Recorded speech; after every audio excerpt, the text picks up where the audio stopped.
कार्यक्रम में उपस्थित पूज्य मातृशक्ति आदरणीय आर्य बंधुओं, पिछले दिनों ईशोपनिषद के पहले मंत्र पर चर्चा की थी। आज हम दूसरा मंत्र लेंगे। मंत्र है ओम कुर्वन्नेवेह कर्माणि जिजीविषेक्षतं समा एवं त्वयन थेतो अस्ति न कर्म लिप्यते नरे। मंत्र इसमें हमें कर्म करने की प्रेरणा देता है, अच्छे कर्म करने की प्रेरणा देता है। हमारे द्वारा जो भी कर्म हो वो अच्छे ही कर्म हो। कई बार आपने देखा होगा कि लोग कहा करते हैं कि आज तो मुहूर्त अच्छा नहीं है, आज कोई शुभ कर्म नहीं करेंगे, नहीं सारे अशुभ कर्म करेंगे। ये सब बेकार की बातें हैं।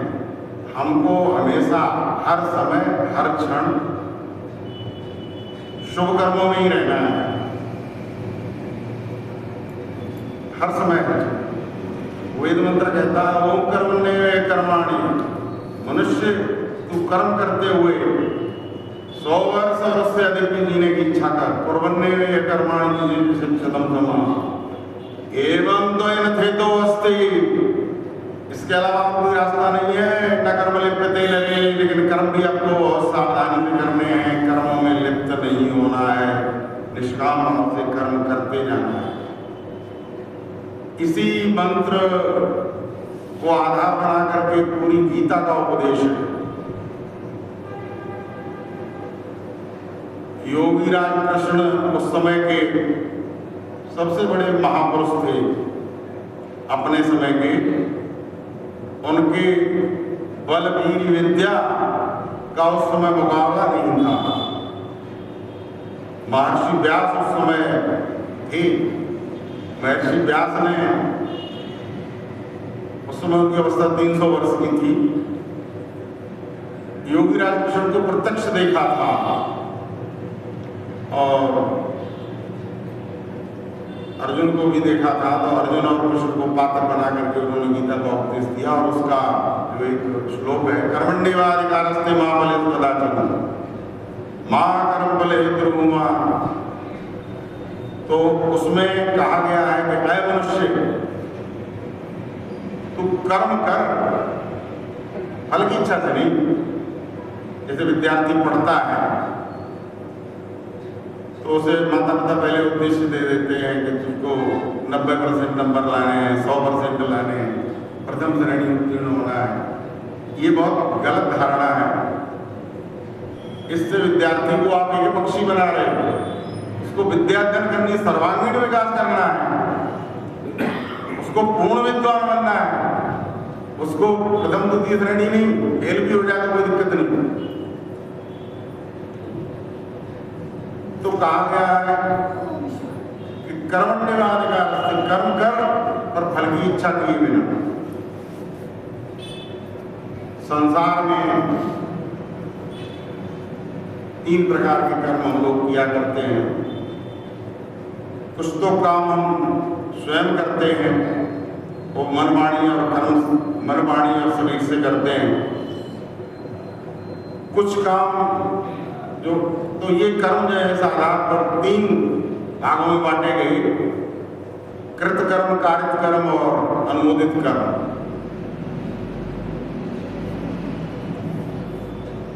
जो काम हम करते हैं वो सब उनका फल हमको मिलेगा। आज जहां भी जो भी है, जिस स्थिति में है, सब कर्मों की व्यवस्था का है। दूसरे होते हैं कारित कर्म। कारित कर्म वो होते हैं जो करवाए जाते हैं। जैसे कोई अच्छा कार्य कर रहा है, आप उसकी प्रशंसा कर दें तो आप काफी उसमें, या उसको प्रेरणा दे दें तो ये कारित कर्म में आपका सहयोग भी हो जाएगा। करने वाले का तो विशेष योगदान रहेगा। और यदि आप अनुमोदन करते हैं तो भी आपका सहयोग माना जाएगा। इसी तरह से कोई गलत कार्य कर रहा है और तो फिर जो कर रहा है उसको उसका परिणाम भुगतना पड़ेगा। लेकिन यदि हमने भी उसको प्रेरणा दे दी है तो कुछ अंश उसका पाप का हमें भी मिलेगा। अनुमोदन भी कर दिया है तो भी हम बच नहीं सकते।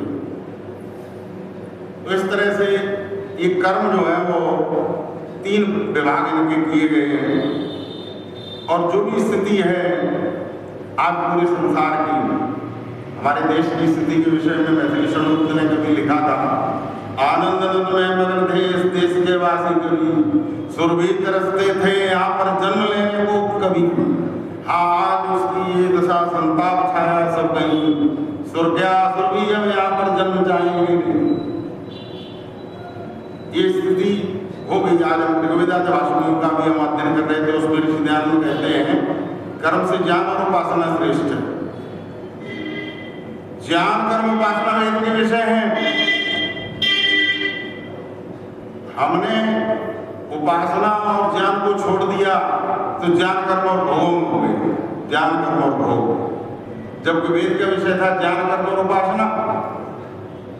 ऋषि दयानंद हर वेद मंत्र की व्याख्या में उपासना पर और सत्य पर जोर देते हैं, क्योंकि जब हम उपासना करते हैं तो परमात्मा हमको सन्मार्ग दिखाता है। तो महर्षि मनु ने कर्म के विषय में भी पूछा गया तो उन्होंने 10 तो शुभ कर्म बताए थे, जिनकी चर्चा इस मंच से कई बार हो चुकी है, धर्म के 10 लक्षणों के रूप में। उसी तरह से उन्होंने 10 पाप भी बताए जो अशुभ कर्म है, उनको हमें हमेशा सावधान रहना चाहिए कि हमसे कोई पाप न हो जाए।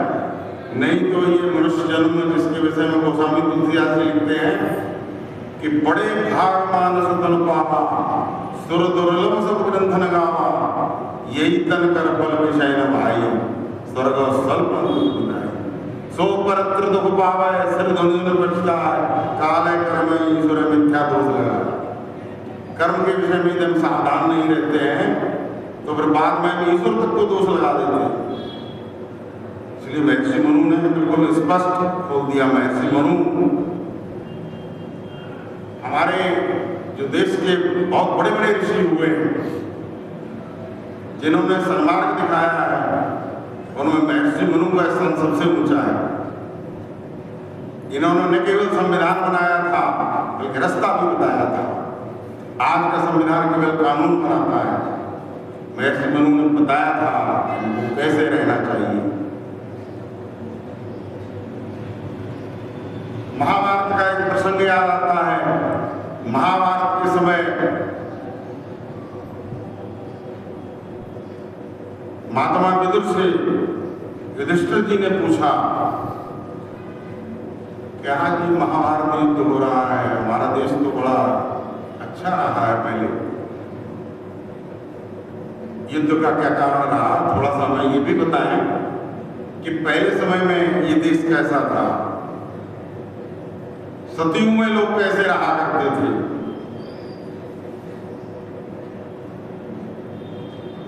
तो उस समय महाभारत में देख लीजिएगा, वहां पर लिखा हुआ महात्मा विदुर उत्तर देते हैं, नवे राज्यम न राजा सीन न दंडो न दंडिका, धर्मेण प्रजा सर्वाम रक्षन्ते स्म परस्परम। नवे राजा, कोई राजा की आवश्यकता नहीं थी। नवे राजा न राजा सिंह न दंडो न दंडिका, दंड व्यवस्था की कोई आवश्यकता नहीं थी। अभी पंडित रामस्वरूप जी को देख करके ये प्रसंग मुझे याद आया। उस समय सारे लोग पंडित रामस्वरूप जी रक्षक जैसे हुआ करते थे, इतना पवित्र देश रहा। नवे राज्यम न राजा सिंह न दंडो न दंडिका, धर्मेण प्रजा सर्वाम रक्षन्ते स्म परस्परम। केवल धर्म हम सब की रक्षा किया करता था। तो उस समय लोग कैसे रहा करते थे, कर्मों के प्रति कितने सावधान रहते थे। तो महर्षि मनु लिखते हैं कि 10 पापों से हमें बचते रहना चाहिए। उनमें 3 पाप तो होते हैं मन से, 4 वाणी से होते हैं और 3 होते हैं शरीर से। महर्षि मनु ने धर्म के 10 लक्षण बताए। काशी शास्त्रार्थ में स्वामी दयानंद सरस्वती ने धर्म के लक्षण पूछे थे, बुद्ध बता नहीं पाया। बात आपने बोला मैं बताता हूँ, तो ऋषि ने पूछा अधर्म के बता दो, तो वो अधर्म के भी नहीं बता पाए। तो वो अधर्म के लक्षण की चर्चा हो रही है, 10 पाप कौन कौन से हैं उनसे हमको बचना है। महर्षि मनु देखिए कितना पवित्र देश, कैसा देश था उस समय हमारा। तो वो कहते हैं मन के पाप सुन लीजिए, परद्रव्येषु अविद्यानं मनसा अनिष्ट चिंतनम वितता निवेशस्य त्रिविधं प्रथमांशम्। परद्रव्येषु अविद्यानं, दूसरे के पैसे की तरफ नजर, दूसरे किसी व्यक्ति का भी हो सकता है, संस्था का भी हो सकता है। परद्रव्येषु अविद्यानं, ये मन का पहला दोष, पहला पाप। देखिए हमारे कंधों पर 2 गठरी चढ़ी हुई है, एक पाप की एक पुण्य की। हमने सोच लिया कि पंडित रामचंद्र जी रक्षक के पास जो है अरबों रुपए का माल है, तो पाप कर्म हमारे मन में आ गया और हमारे पाप वाली गठरी में वो एक चढ़ जाएगा, उसका पल्ला भारी हो जाएगा। परद्रव्येषु अविद्यानं मनसा अनिष्ट चिंतनम। और दूसरा महर्षि मनु कहते हैं किसी के बारे में अनिष्ट चिंतन, ये व्यक्ति मर क्यों नहीं जाता, अरे मर गया तो अच्छा। आप थोड़ी मालिक हो, परमपिता परमात्मा मालिक है। वो कहता है योगस्मान द्वेष्यम एवं दुष्मस्तम भोजम वेदत्मा, हम किसी से राग द्वेष नहीं रखें, ईश्वर सबके कर्मों को जानता है। हमारे कर्मों को हमसे ज्यादा और परमात्मा से ज्यादा कोई नहीं जानता। इसलिए महर्षि मनु सावधान करते हुए कहते हैं परद्रव्येषु अविद्यानं, दूसरे के धन की तरफ देखो मत। वेद मंत्र कह रहा है, इससे पहले वाला वेद मंत्र क्या कह रहा है? आज हमने जो मंत्र लिया है वो है कर्मण्येवे कर्माणि जिजीविषेक्षतम् समाये एवं त्वयं हेतोऽस्ति न कर्म लिप्यते नरे। इससे पहले वाला वेद मंत्र कह रहा है ईशावास्यमिदं सर्वम्। वो मालिक कण में बसा हुआ है, तुम कहां से मालिक हो गए? ईशावास्यमिदं सर्वम्, वो कण में बसा हुआ है। ईशावास्यमिदं सर्वम् यत्किंचित् जगत्यां जगत्, ये पूरा संसार चल और जितना दिखाई दे मालिक जर्रे जर्रे में है। ईशावास्यमिदं सर्वम् यत्किंचित् जगत्यां जगत् तेन त्यक्तेन भुञ्जीता मा कृता कस्य सोऽयं धनम्। किसी के धन को वित्त की दृष्टि से मत देखो, इस मंत्र में भी कह दिया। और एक बात महर्षि मनु कह रहे हैं परद्रव्येषु अविद्यानं मनसा अनिष्ट चिंतनम वितता विनिवेशस्य त्रिविधं कर्म मानसम। कई लोग सोचते हैं ये धर्म कर्म की बात है, लोग परलोक की सब बेकार की बात है। ये भी एक मानसिक दोष है। तो ये 3 तरह के पाप उन्होंने बताए कि हमसे मन से होते रहते हैं, हमको हर समय, देखिए हर समय हम कर्म कर रहे हैं। इसीलिए वेद मंत्र कह रहा है कर्मण्येवे 100 वर्ष तक कर्म करते हुए जियो, कर्मण्येवे कर्माणि जिजीविषेक्षतम् समाः एवं त्वयं हेतोऽस्ति न कर्म लिप्यते नरे। बिना कर्म के तुम रह नहीं पाओगे, लेकिन कर्म में लिप्त भी नहीं होना है। उदाहरण के लिए कई बार आग लग गई, उस समय भी हमारे कर्म है। उत्तम व्यक्ति वो होगा जो आग बुझाएगा, सबसे पहले तोड़ करके। दूसरा व्यक्ति वो होगा कि चलो इस इधर आग लगी है, देखते हैं कुछ मिल जाए यहाँ पर, लूट लो उसको। वो तो करने वाला कर्म था, ये न करने वाला कर्म था।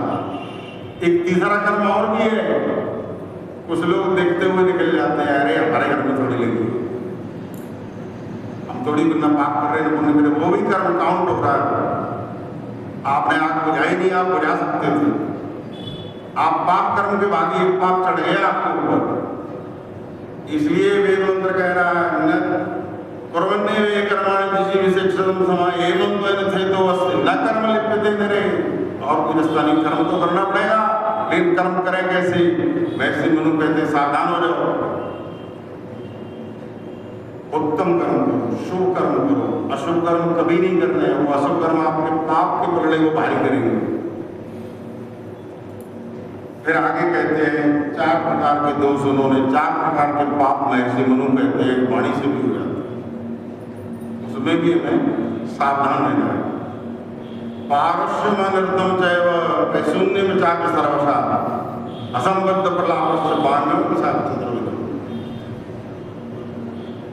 कठोर वाणी। पहला हिंसा होगी, आपने यदि कठोरता पूर्वक बोल दिया है तो वो हिंसा मानी जाएगी, यदि वो कष्ट हो गया है तो पाप का पल्ला आपका भारी हो जाएगा, चढ़ जाएगा उसको। पारस्यम अनर्थम चैव, दूसरा कहते हैं झूठ। व्यक्ति झूठ बोलता क्यों है? व्यक्ति चोरी क्यों करता है? इसलिए करता है कि ईश्वर को नहीं मानता। आज संसार में जितने पाप हो रहे हैं, वैसे तो कहा जाता है हमारा देश बहुत बड़ा आस्तिक है, हमारे देश में धर्म कर्म सबसे ज्यादा होते हैं, जहाँ देखो वहाँ मंदिरों में और सब जगह भीड़ मिलती है। ऐसा लगता है कि सबसे ज्यादा धार्मिक लोग हमारे देश में ही रहते हैं, लेकिन उसमें 99% से ज्यादा भ्रष्टाचारी मिलेंगे, क्योंकि ईश्वर को नहीं मानते, वो उसी देवता को मानते हैं। वहाँ सामने से जो बैठा हुआ पत्थर की मूर्ति, शायद उसके सामने उसको भी नहीं मानते। कई तो मैंने इतने होशियार देखे कि उसके ऊपर जो सोने चांदी के आभूषण चढ़े हुए होते हैं ना, वो भी ले जाते हैं, उनसे भी आगे निकल गए, वो वहां भी नहीं मान रहे। केवल आर्य समाज ऐसा है, क्या कहता है ईशावास्यम सर्वम, मालिक बसा हुआ है कण कण में, अब मालिक नहीं है। ईशावास्यमिदं सर्वम यत् किंचित् जगत्याम जगत् तेन तिक्तेन पुंजिता, जो तुमको मिला है उसको त्याग पूर्वक भोग करो। आपका है नहीं, ये शरीर भी आपका नहीं है। मैं नहीं, मेरा नहीं, मैं नहीं, मेरा नहीं, ये तन किसी का है दिया, देने वाले ने दिया, वो भी दिया किस शान से। मैं मेरा एक कहने वाला, मन किसी का है दिया, मन भी हमारा नहीं है, शरीर भी हमारा नहीं है। ये थोड़े समय के लिए कुछ अच्छे कर्म कमाने के लिए मिला हुआ है मनुष्य शरीर, हमेशा नहीं मिलता। बड़े भाग मानस तन पावा, थोड़े समय के लिए मिला हुआ है, ये आपका नहीं है, ले लिया जाएगा एक निश्चित समय के पश्चात। तो महर्षि मनु क्या कहते हैं, कर्मों के विषय में सावधान करते हुए कहते हैं असत्य मत बोलो, पारस्यम अनर्थम असत्यम। वाणी, आपकी वाणी जो बोल रही है उसके अंदर भी परमात्मा बैठा हुआ है। ईशावास्यम, आपकी वाणी तभी बोल पाए ईश्वर की शक्ति, तेरी सत्ता के बिना हे ब्रह्म मंगल, पत्ता तक हिलता नहीं, खिले न कोई। ये सत्ता तो परमपिता परमात्मा की सत्ता के कारण शरीर चलता है। आप जिस समय ऋषिदानंद ने तो इसका प्रमाण दे दिया। ऋषिदानंद ने कहा कि परमात्मा सर्वव्यापक है, इसका प्रमाण। उन्होंने कहा जब कोई व्यक्ति गलत काम करता है तो लज्जा भय और शंका उसके मन में आ जाती है, ये ईश्वर की तरफ से अंदर बैठा हुआ है।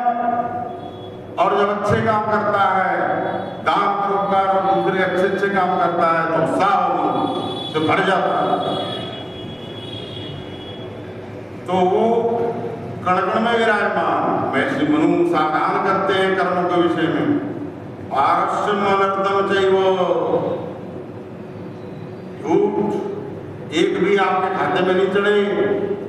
पारस्यम अनर्थम चैव पैशून्य में चाप सर्वशा, चुगली करना, दूसरे की बुराई, ये भी बहुत बड़ा दोष है। गिरधर कबीराय ने कभी लिखा था, चुगल न चुके कवों को और चुके सबको, बरकंदार कमानियां चुप उनसे हो, चुप उनसे हुए पड़े पंडित और मुल्ला, चुप उनसे हुए बांधे ने बरसी गुल्ला। कह गुरुदर कबीराय कलाऊ ते नट चुके और चुगल चौक सीधा ससुर कबहू ना चुके। ये गिरधर जी ने लिखा था। तो ये पाप है बहुत बड़ा। हम औरों के दोष न देखें, अपने दोष विचारें। हमको दोष देखने हैं तो देखने चाहिए किसके, अपने। हमारे यहाँ प्रातःकाल और सायंकाल में संध्या के विधान जो किया गया वो इसीलिए किया गया था कि प्रातःकाल और सायंकाल हम परमपिता परमात्मा को धन्यवाद भी दें, और सायंकाल जिस समय हम उपासना करते हैं उस समय पूरे दिन में यदि कोई हमने एक आध झूठ बोल दिया हो धोखे से, असावधानी बोलना भी नहीं चाहिए, तो उसका प्रायश्चित करें। प्रायश्चित वो नहीं होता कि आज प्रायश्चित आज कर लिया प्रायश्चित और कल भी झूठ बोल दिया, ये कोई प्रायश्चित नहीं। प्रायश्चित का अर्थ होता है आज प्रायश्चित किया और जीवन में कभी नहीं, तो वो प्रायश्चित है, नहीं तो वो भी एक झूठ है। तो महर्षि मनु कहते हैं पारुष्यम कठोर वचन, झूठ, चुगली, पारुष्यम अनर्थम चैव वैशून्यम चाप सर्वदा असंबद्ध प्रलापस्य। ऐसी बातों के लिए समय मिला है क्या? परमात्मा ने बहुत थोड़ा समय दिया है। सतयुग के समय 400 वर्ष की उम्र हुआ करती थी, तब हमारा खान पान अच्छा था। त्रेता में 300 रही, द्वापर में 200।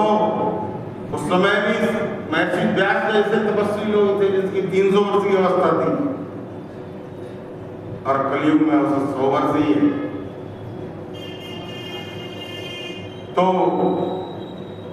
महर्षि मनु सावधान करते हुए कहते हैं वाणी के 4 पापों से बचो।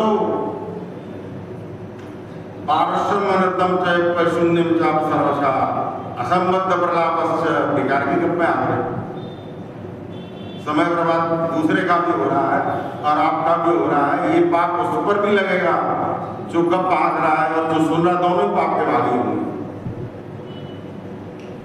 कई लोग दूसरे की बुराइयां बड़े चाव से सुनते हैं,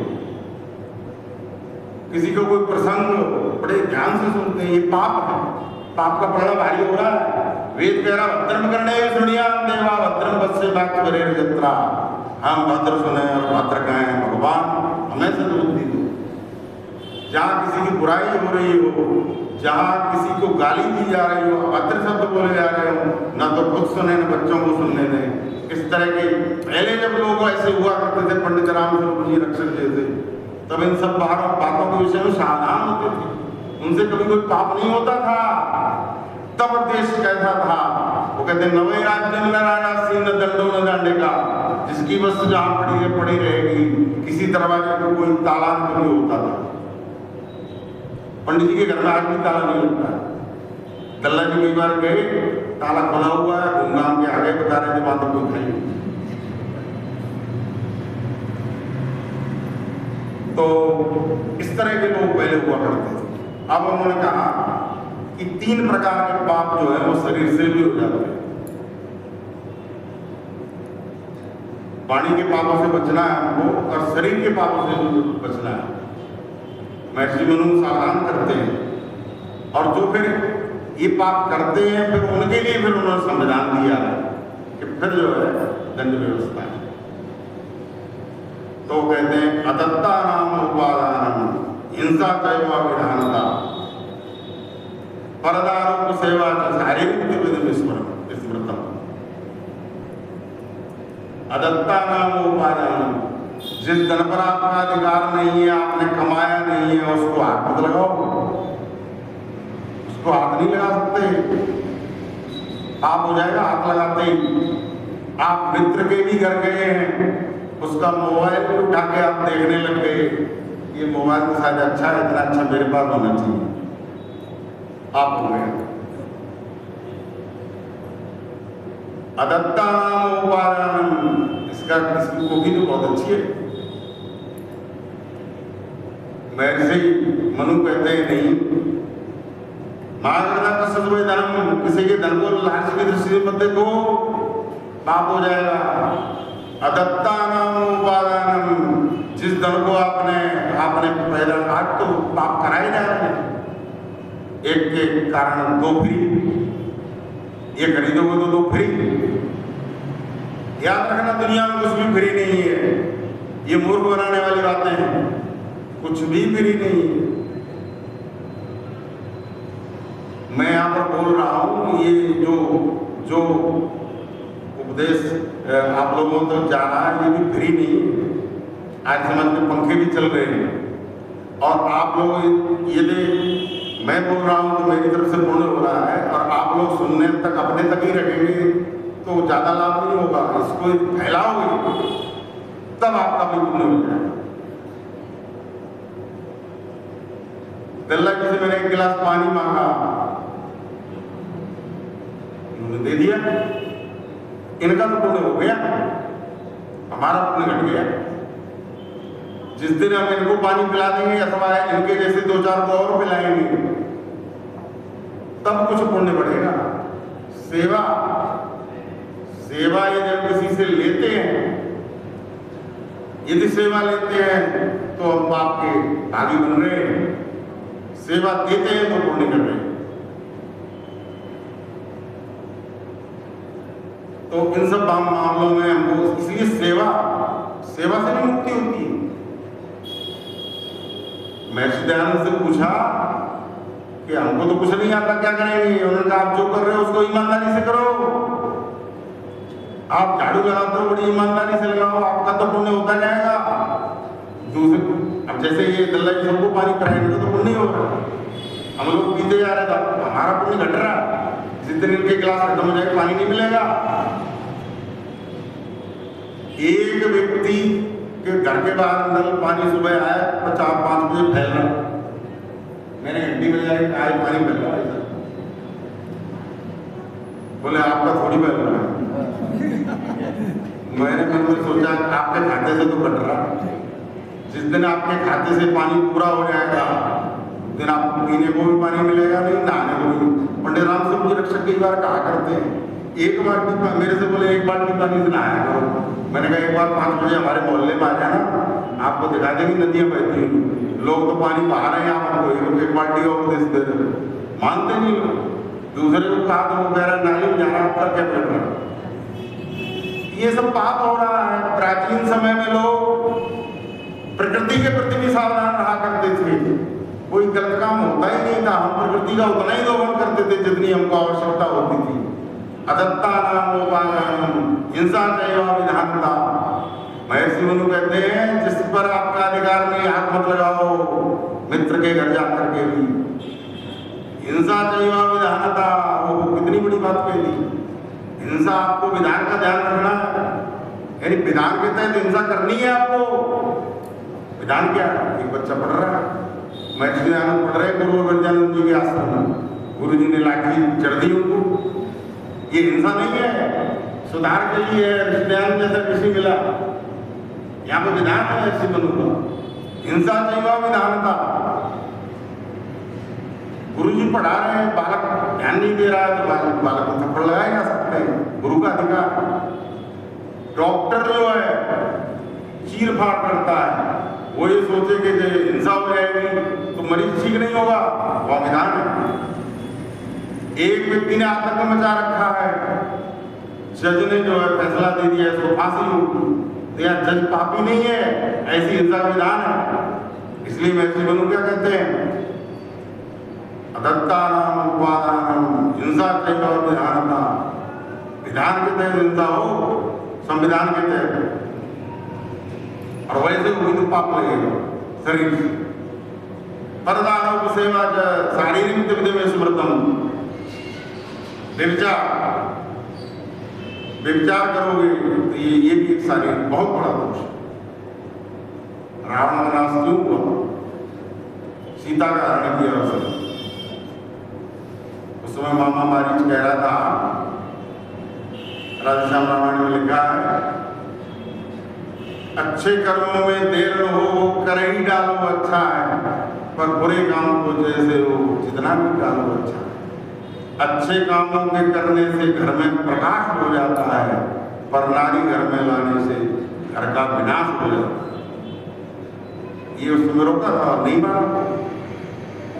इसलिए महर्षि मनु ने कितनी बड़ी बड़ी बातें लोगों को बताई कि हम अपने मन से जब बैठे हुए हैं तब भी कोई निश्चिंतन नहीं करे। सबसे पहले कोई विचार करो मन में आया करता है, फिर वाणी में बदलता है। एक महापुरुष थे, उन्होंने कहा शब्द संभाल करके बोलना, नहीं तो प्रलय हो जाएगी। रामदेव जी के गुरु जी है प्रथम जी महाराज, उनके गुरु थे स्वामी सोमानंद जी महाराज। वो कहते हैं शब्द संभाल के बोलना। ये वाणी आपको इसलिए नहीं दी कि तो पक्षियों को मिल जाती। आप अपनी वाणी पर नियंत्रण रखें। या तो मौन रहें अथवा ऐसे शब्द बोले जिससे सामने वाले का हृदय शीतल हो जाए। आप कभी रामस्वरूप जी रक्षक जी के पास बैठ के देखो, आनंद आ जाएगा। कि कई बार फोन करते हैं रात को 10 बजे, बोले हमसे फोन पर बात कर लिया करो, नींद अच्छी आएगी। बहुत बड़ी बात है, नींद अच्छी लाने का भी नुस्खा बता दिया। वो जो अच्छी बातें करेगा वो नींद अच्छी आएगी। कई ऐसे लोग 9 बजे फोन करते हैं तो मुझे लगता है कि फोन उठा लिए तो रात को नींद नहीं आएगी। तो ये क्या जहर बोल रहे। इसलिए महर्षि मनु क्या कहते हैं, वाणी पर कंट्रोल, वाणी इसलिए नहीं। और तीसरा उन्होंने कहा शरीर, तो मन, वाणी और शरीर तीनों से 24 घंटे हम सावधान रहें, कोई पाप हमसे नहीं हो। ये कहा जाता है अशुभ कर्मों से बचना और शुभ कर्मों को करना। महर्षि मनु ने 10 शुभ कर्म बताए, उनको धर्म के लक्षणों के रूप में हम जानते हैं। उनकी चर्चा पहले भी हो चुकी है। आप सभी ने ध्यान से सुना, सभी को बहुत